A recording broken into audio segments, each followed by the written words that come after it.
चलिए मित्रों नमस्कार। संस्कृत पेडागोजी वाले प्रश्नों की 100 प्रश्न सीरीज में आप सभी का स्वागत है। और आज हम लोग डे 1 की शुरुआत करते हैं, पार्ट 1। पहला प्रश्न आप देख पा रहे हैं,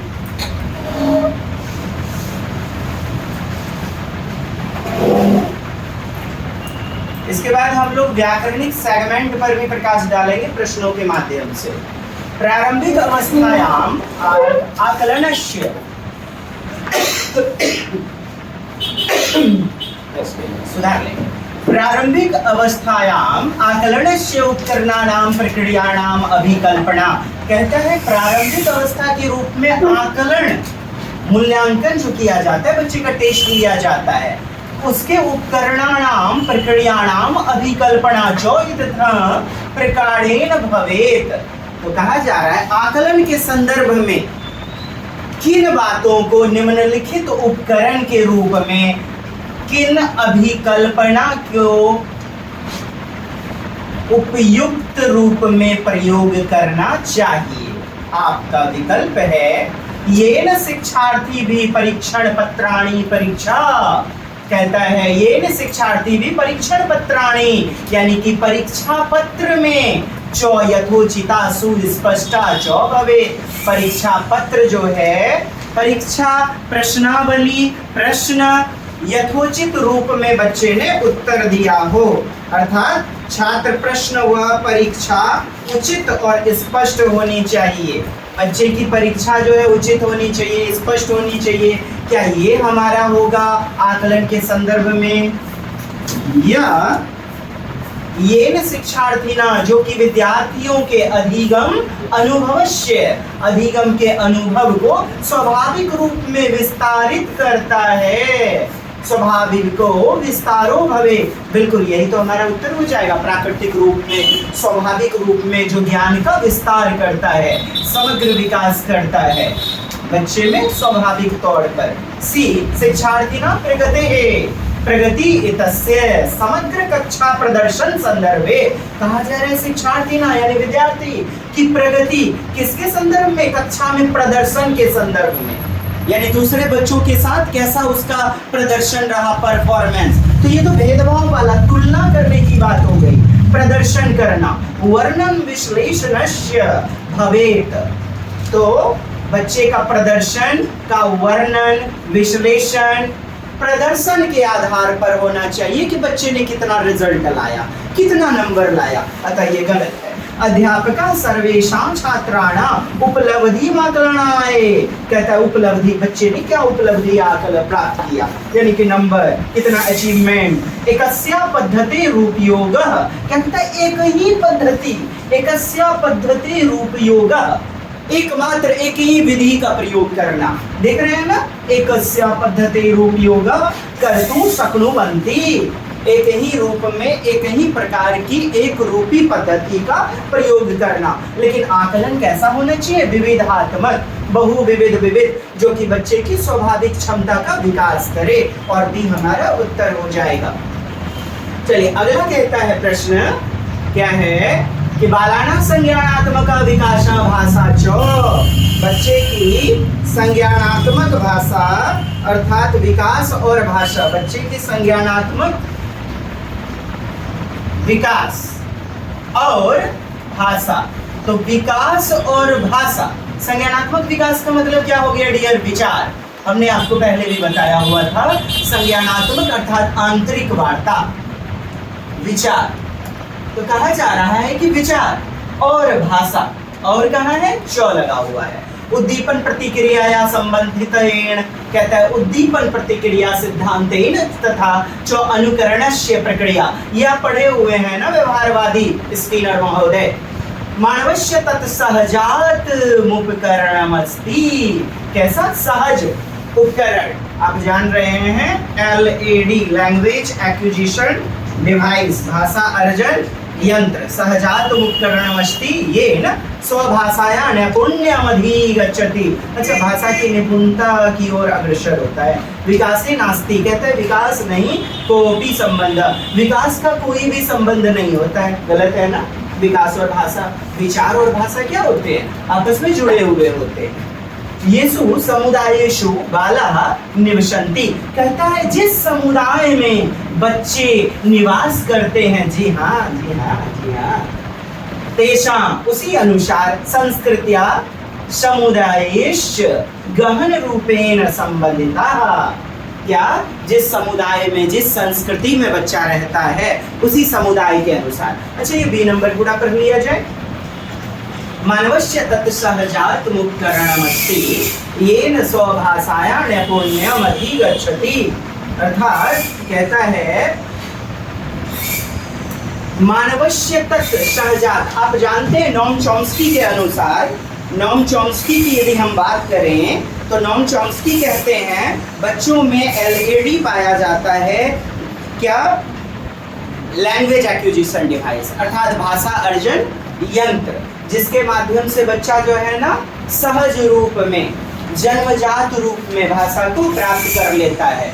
और ये क्या कहा जा रहा है, विचार और भाषा, भाषा नैपुण्यम अधि, लेकिन निपुणता भी प्राप्त कर लेता है क्या, ये तो इसलिए अपन इससे हट रहे हैं। और यहाँ पर देखा जाए ये विकल्प आपका येषु समुदायेषु, समुदाय से, संस्कृति से, समाज से सीखता है, और आपके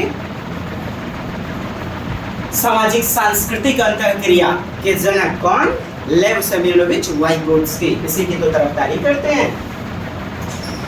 चलिए अगला प्रश्न है, काश्चित, कश्चित कोई, कहता है कश्चित केन प्रकारेण सर्वोत्तमतया द्वितीया भाषाया अधिगन्तुं समर्था, कहता है कोई किसी प्रकार, किस प्रकार से सर्वोत्तम रूप में द्वितीय भाषा को अधिगन्तुं समर्था, दूसरे भाषा को, द्वितीय भाषा L2 को ग्रहण करने में समर्थ हो सकता है।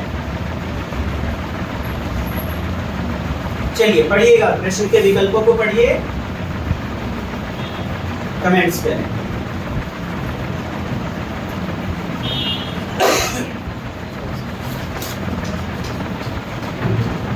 प्रश्नों के विकल्पों को पढ़ें, आप सभी खुद से उत्तर देने की कोशिश करें।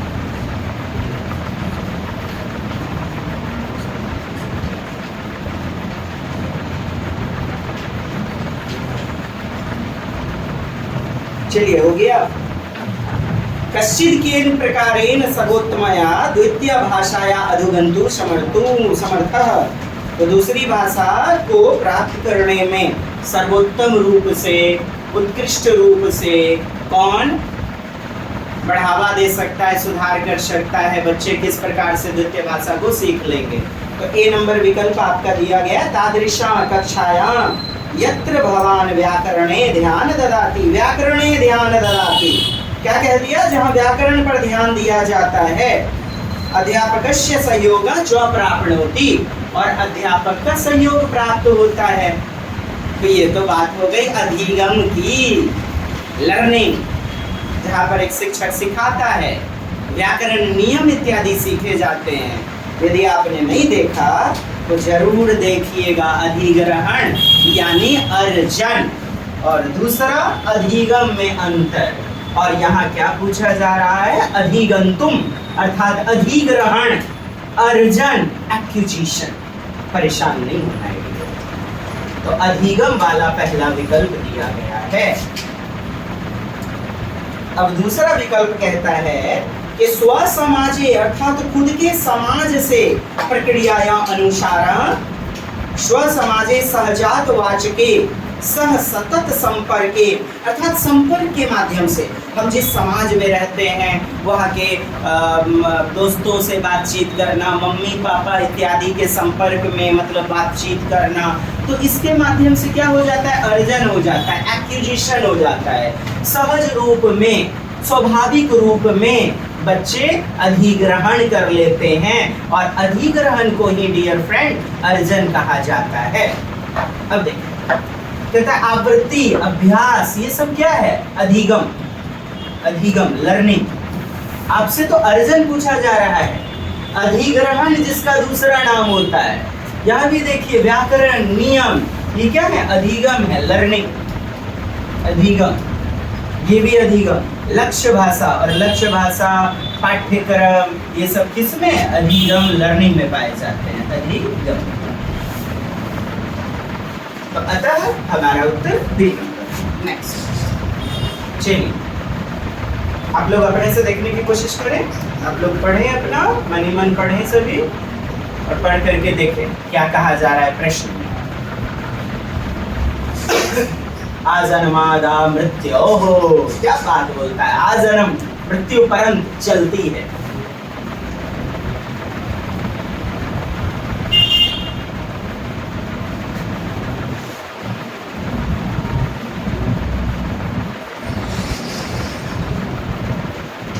चलिए टाइमर। भाषा या अधिगम प्रक्रिया अधिगहना या आजन्माद मृत्यु चलती, यानी कि भाषा अधिगम प्रक्रिया अति गहन प्रक्रिया होती है, काफी ज्यादा गहरी प्रक्रिया होती है। आजन्माद मृत्यु चलती, जो कि जीवन भर चलती है। कैसे चलती है? आजन्म जीवन पर्यंत, मृत्यु पर्यंत, अंत में मृत्यु पर्यंत भी दिया गया है। तो अहमनेन कथनेन सहमतोस्मि, मैं इस कथन से क्या सहमत हूँ।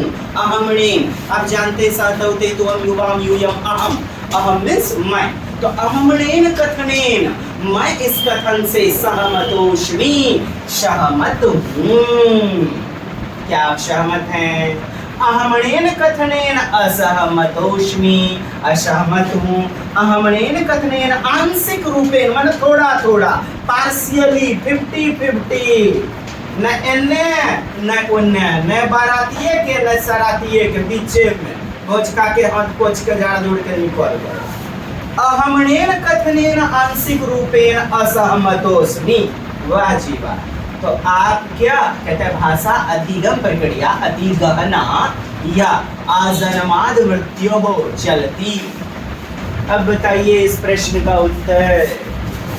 भाषा अधिगम की प्रक्रिया अति गहन या आजन्माद मृत्यु चलती।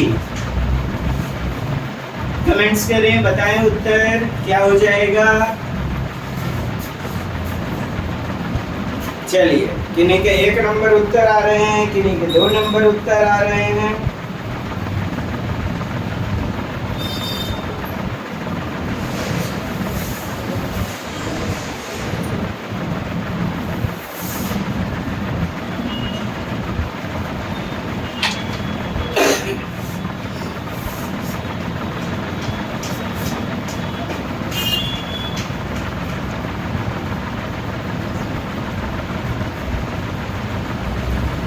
भाषा अधिगम की प्रक्रिया क्या हो जाएगा? आप जानते हैं भाषा जीवन पर अधिगम जो होता है ना, learning is a continuous process, it is complex, यह एक जटिल प्रक्रिया होती है। अधिगम क्या होती है? जटिल प्रक्रिया। अधिगम एक जटिल प्रक्रिया होती है जो कि जीवन पर्यंत चलती है, जो कि जीवन पर्यंत चलती है। ठीक है साहब, तो अपन इस कथन से क्या होंगे? सहमत होंगे। अधिगम जो होती है ना, अधिगम लर्निंग कहा जा रहा है। लर्निंग याद रखिए जटिल प्रक्रिया है अधिगम, हमने उस कॉलम में भी बताया है, और जीवन पर्यंत चलती है, यही तो बात कहा जा रहा है। जीवन पर्यंत चलती है, मृत्यु पर्यंत चलती है, तो अपन इस कथन से सहमत हैं। बी नंबर के चक्कर में मत रहिएगा जी, नहीं, कदापि नहीं, क्योंकि क्या कह रहा है? जीवन पर्यंत चलती है। ठीक है, सेटिस्फाइड है?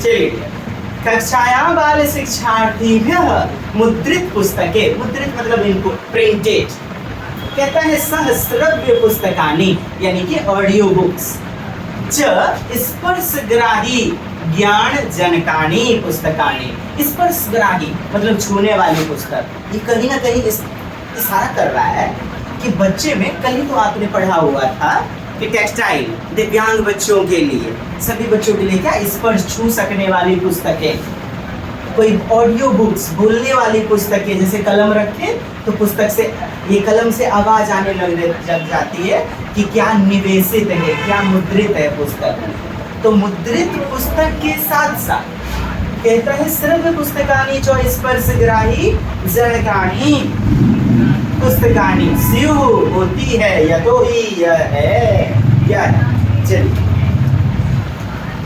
आपके विकल्प हैं ये।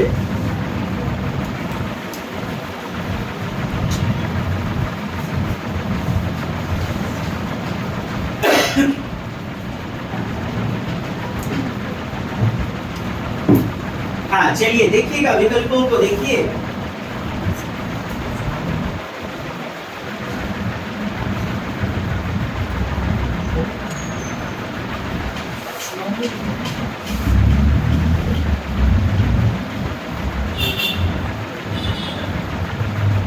चलिए मित्रों देखिएगा क्या कहता है हमारा विकल्प।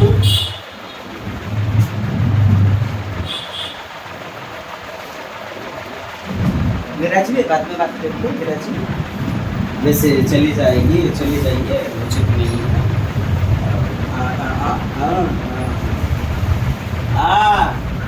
एक दो तीन चार क्या, चलिए।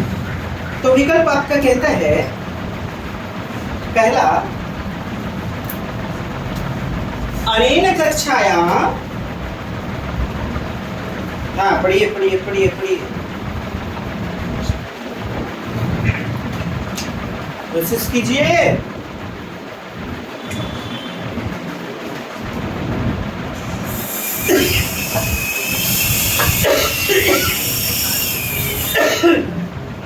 अनेन कक्षायां विविधता जायते बालाः च विविधताये स्पर्शयन्ति।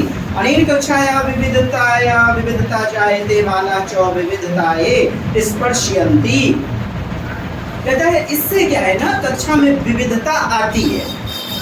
बालाः च विविधताये स्पर्शयन्ति, और बच्चे जो है ना विविधता से क्या, विविधता यानी कि उन्हें छूते हुए प्रेरणा प्राप्त करते हैं, उन्हें छू करके मोटिवेशन प्राप्त करते हैं। इससे कक्षा में क्या है ना, डाइवर्सिटी आती है, विविधता आती है। क्या कहा गया कि कक्षा में जो है छूने वाली पुस्तकें, ऑडियो वाली पुस्तकें, लेकिन आप सी नंबर देखिए कि विविधता प्राप्त छात्रों के लिए ऐसी पुस्तकें सुलभ हो जाती हैं, कहता है आसान हो जाती है। बी, इससे मूल्यांकन में शिक्षकों को विभिन्न पुस्तकों के उपयोग में स्वायत्तता मिलती है। स्वायत्तता का मतलब जो है ना, स्वतंत्रता होता है। अनेन आकलनाय अध्यापकाणां विविधानां पुस्तकानां प्रयोगाय स्वायत्तता भवति। कहता है अनेन आकलनाय, अलग अलग प्रकार के आकलन करने के लिए, अध्यापकाणां विविधानां पुस्तकानां, अध्यापकों को विविध विविध प्रकार के पुस्तक प्रयोगाय, प्रयोग करने में स्वायत्तता, स्वतंत्रता, फ्रीडम भवति, आजादी होती है, आजादी मिलती है शिक्षकों को। कहता है विविधता युतेभ्यश्च छात्रेभ्यः तादृशानि पुस्तकानि सुलभानि भवति। विविधता युभे विशेष, माने विविधता वाले छात्र, अलग अलग प्रकार के विविधता वाले छात्र, कोई दिव्यांग बच्चे हैं, श्रवण बाधित हैं, कोई दृश्य बाधित है अर्थात आंखों से दिव्यांग हैं, ब्लाइंड हैं, तो वैसे बच्चों के लिए तादृशानि पुस्तकानि, वैसे पुस्तकें सुलभानि भवति, सुलभ हो जाती हैं, आसान हो जाती है। तादृशानि पुस्तकानि अध्यापकेषु भाराधिक्य न भवन्ति। कहता है भाराधिक्य यानी कि लर्निंग विदाउट बर्डन होती है, तो वैसे बच्चों के लिए क्या हो जाता है। बाकी आपके दमदार विकल्प, अनेन कक्षायां विविधता जायते बालाः च विविधाये स्पर्शयन्ति। उत्तर क्या लग रहा है बताइए? सी हो जाएगा आपका उत्तर, क्योंकि जिन बच्चों के लिए आपके लाइब्रेरी में, कक्षा में ऐसी पुस्तकें रखी हुई हैं, तो उन बच्चों को आसानी से सुलभ हो जाता है। सी नंबर। नेक्स्ट देखिएगा,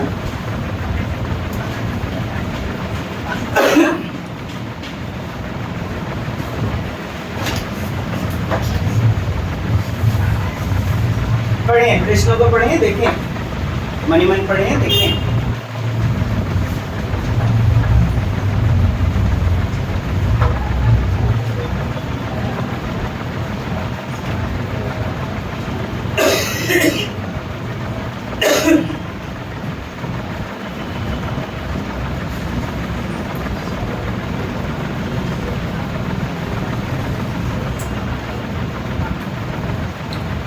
एकेन अध्यापकेन पंचम कक्षाया छात्रेभ्यः, यानी कि एक शिक्षक पांचवी कक्षा के छात्र को सत्वरेण कथा एका पठनाय अनंतरं चत्वारि चित्राणि क्रमेण योजनाय कथितम्।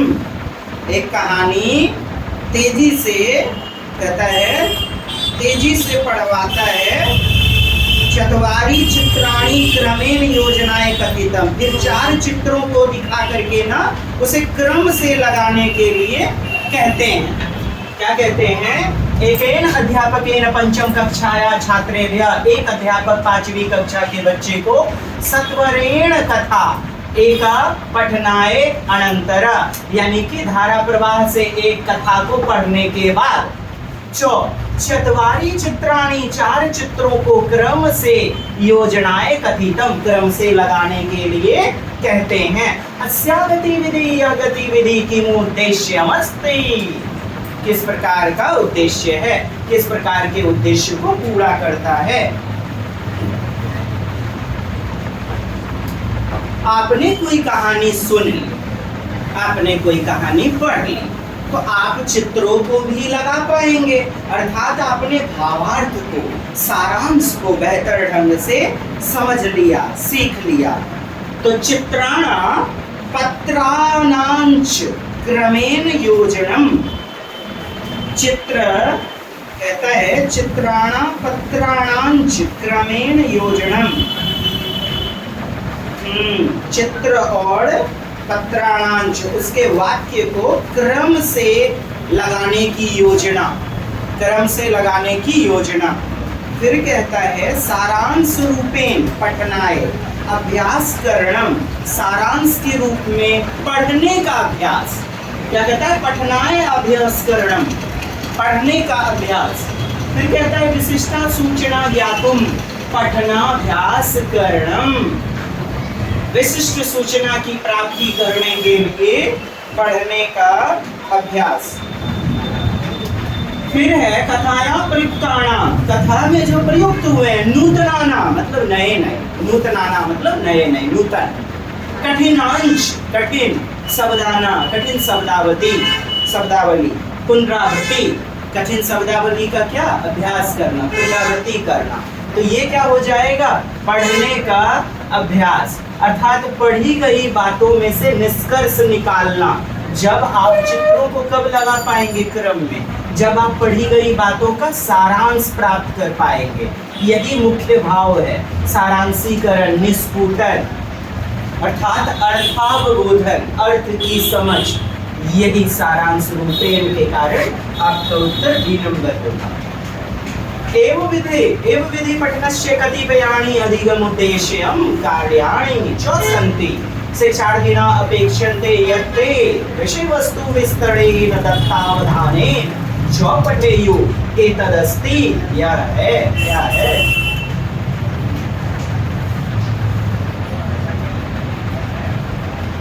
एवंविध पठनस्य कतिपयानि अधिगम उद्देश्यं कार्याणि च सन्ति, यानी कि पठन के ना, पठन विधि के कई सारे उद्देश्य हैं, कई सारे उद्देश्य होते हैं। शिक्षार्थिना अपेक्षन्ते, शिक्षार्थियों से अपेक्षा की जाती है, यत्ते विषय वस्तु विस्तारेण, अर्थात विषय वस्तु को, सामग्री को विस्तार पूर्वक, और क्या कहता है? विस्तारेण दत्तावधानेन, मतलब अवधान देते हुए, ध्यान देते हुए। दत्त माने देना और अवधान मतलब अटेंशन, तो अवधान देते हुए, विषय वस्तु को विस्तार पूर्वक ध्यान देते हुए, चौपठेयु, ध्यान देते हुए पढ़ना। तो यह किस प्रकार का पठन है, यह क्या है? एतदस्ति, यह है, क्या है? विस्तृता पठनम, क्या यह विस्तृत पठन है? कहता है निर्देशित पठन, अर्थात इंस्ट्रक्टिव गाइडेड रीडिंग। गहन पठन, डीप रीडिंग, इंटेंसिव रीडिंग जिसे कहते हैं हम। आनंद के लिए पठन, आनंद के लिए पठन अर्थात वही सरसरी पठन जिसे हम स्कीमिंग कहते हैं। एवं विधि पठनस्य, देखिए जब भी कोई दी गई विधि, कोई विधि है, मेथड, और मेथड के आधार पर जो मेथड दिया गया है उस मेथड को फॉलो करना। एवं विधि पठनस्य कतिपयानि अधिगम उद्देश्यं कार्याणि च सन्ति, तो कई प्रकार की पठन विधि की कई सारी विधियां होती हैं, और आप जब उस विधि को फॉलो करते हो तो वो क्या होती है, निर्देशित पठनम, अर्थात गाइडेड रीडिंग, और गहन पठन भी दिया गया है। कार्यान्वित शिक्षार्थी अपेक्षित बच्चों से अच्छा विषय वस्तु का विस्तार, और नहीं, हमारा उत्तर सी नंबर हो जाएगा। हमारा उत्तर न डियर सी नंबर होगा। यहाँ देखिएगा, गहन पठन, इंटेंसिव रीडिंग, इंटेंसिव रीडिंग, चूंकि विषय वस्तु का जो भी टॉपिक दिया गया उसका विस्तार होगा, बच्चे अवधान देंगे, ध्यान देंगे, और इस प्रकार से पढ़ करके बच्चे ज्ञान की प्राप्ति करेंगे। इसी को कहते हैं गहन पठन, इंटेंसिव रीडिंग, और हमारा उत्तर सी नंबर होगा। गाइडेड नियंत्रित नहीं, नियंत्रित, निर्देशित, अनुशासित नहीं। अध्यापकेन दत्तानि, चलिए पढ़िएगा, पढ़िए आप लोग, देखिए आदर्श वाक्य यानी आइडियल।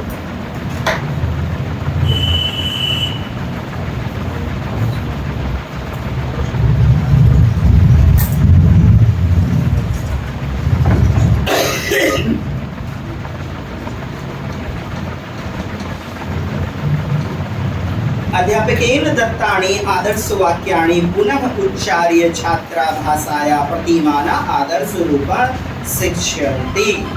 देखिए, शिक्षक जो पढ़ते हैं तो वो आदर्श पठन कहलाता है, आदर्श वाक्य कहलाता है, और बच्चे उसके पीछे पीछे दोहराते हैं, ऐसा अक्सर कक्षा में पाया जाता है। तो आइडियल रीडिंग आपने समझ लिया, आदर्श पठन, शिक्षक के द्वारा सही सही उतार चढ़ाव का प्रयोग करना, सही सही अनुतान का प्रयोग करना, आदर्श रीडिंग, आइडियल रीडिंग कहलाती है। तो अध्यापकेन दत्तानि यानी कि अध्यापक के द्वारा आदर्श वाक्यानि पुनः उच्चार्य छात्रा, तो आदर्श वाक्य किए जाते हैं, पढ़े जाते हैं, आदर्श वाक्य, आदर्श पठन किया जाता है शिक्षकों के द्वारा, पुनः फिर उसे बच्चों के द्वारा उच्चारण किया जाता है, एक आदर्श के रूप में, मॉडल के रूप में, एक प्रतिमान के रूप में। ते वाक्यान कंठस्थान कुर्वन्ति उचित रूपेण च अभ्यासे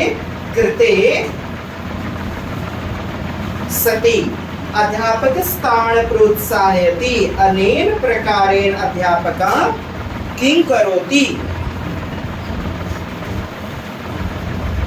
तो कहा जा रहा है आपसे, शिक्षक द्वारा आदर्श पठन किए जाते हैं, छात्र फिर क्या करते हैं, उच्चारण करते हैं। ते वाक्यान कंठस्थान कुर्वन्ति उचित रूपेण च अभ्यासे कृते सति, और इस प्रकार जो है ना कंठस्थीकरण हो जाता है, अभ्यास हो जाता है। अध्यापक स्थान प्रोत्साहयति, अध्यापक जो है क्या करते हैं, प्रोत्साहन करते हैं, प्रोत्साहित करते हैं। अनेन प्रकारेण अध्यापकः किं करोति, तो इस प्रकार से अनेन प्रकारेण अध्यापकः किं करोति, अध्यापक क्या कर रहा है, तो अध्यापक क्या कर रहा है। आदर्श पठन में क्या होता है, अपन जो है ना बात कर चुके हैं, शिक्षक ने पढ़ा, अब बच्चे उसके पीछे पीछे दोहराते हैं।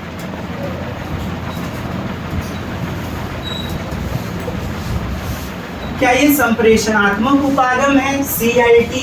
बच्चों के द्वारा खुद से जब बोला जाएगा तो उसे हम संप्रेषणात्मक उपागम कहेंगे। समग्र भौतिक प्रक्रिया शरीर की प्रतिक्रिया के साथ जब किया जाएगा तो TPR मेथड होगा, वो TPR, total physical response, TPR, समग्र शारीरिक प्रतिक्रिया।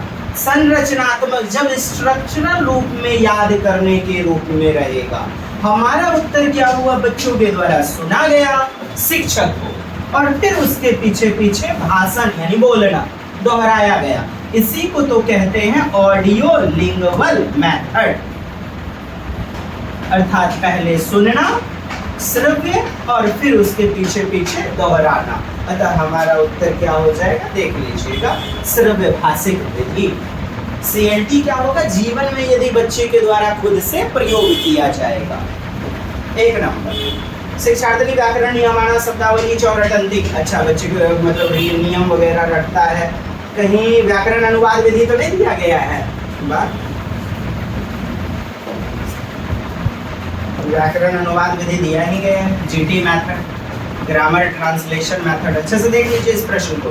बच्चे क्या है, व्याकरण के नियमों को रटते हैं। प्रायः कार्य मात्र भाषा भवंती, और क्या है, प्रायः कार्य किसमें होते हैं? मातृभाषा, मदर टंग। ऐसा प्रश्न जो है ना मिल ही नहीं रहा है जो कि प्रत्यक्ष विधि और व्याकरण अनुवाद विधि को छोड़ दे। एकदम आता है डी नंबर। चलिए, यदि स्वपरिवेशे बाला भाषा द्वयमुच्चार्यमाणा श्रवन्ति, कहता है भाषाद्रय श्रवणस्य अवसरोयम्, और आपके ऑप्शन है मौजूद। उत्तर बताइए, देखिए।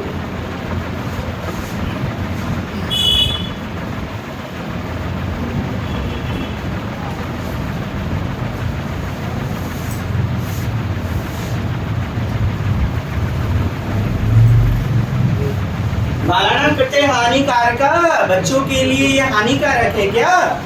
बालाना बच्चों के लिए करते हानिकारक, कहता है बालाना करते लाभक, ये लाभदायक है बच्चों के लिए। कोई प्रभाव न भवति, कहता है कोई प्रभाव नहीं। अवबोधने संभ्रमो जायते, अवबोधन संभ्रांति, इससे समझ में क्या होता है? संभ्रमो यानी कि भ्रम, इल्यूजन हो जाता है। अवबोधन में, समझ में, अंडरस्टैंडिंग करने में, समझ में संभ्रम हो जाए यानी कि भ्रम हो जाता है। ये तो आपको उत्तर होगा। चलिए, उत्तर क्या मिल गया? किधर है, किधर है, किधर है? दो भाषा का प्रयोग, कहता है भाषा द्वयमुच्चार्यमाणा श्रवणन्ति। क्या दिया गया है कि यदि बच्चे अपने परिवेश में कितनी भाषा, दो भाषा, यहाँ देखिए ना, दो भाषा का उच्चारण करते हैं, दो भाषा का उच्चारण श्रवणंती सुनते हैं। अंग्रेजी सुन लिया, बगल में पंडित जी से संस्कृत सुन लिया, बहुभाषिकता हो सकता है, अंग्रेजी भी सुन लिया, मलयालम, कोई बंगाल से आया 2 दिन के लिए गेस्ट कुटुंब। ये सभी क्या है? ज्ञान का विकास करते हैं। ये बाधा नहीं होते, हानिकारक नहीं होते। आपने बहुभाषिकता और द्विभाषिकता में पढ़ा हुआ है इसे। कृति लाभदायक, और हमारा बी नंबर उत्तर होगा। चलिए, अगला आपका जो है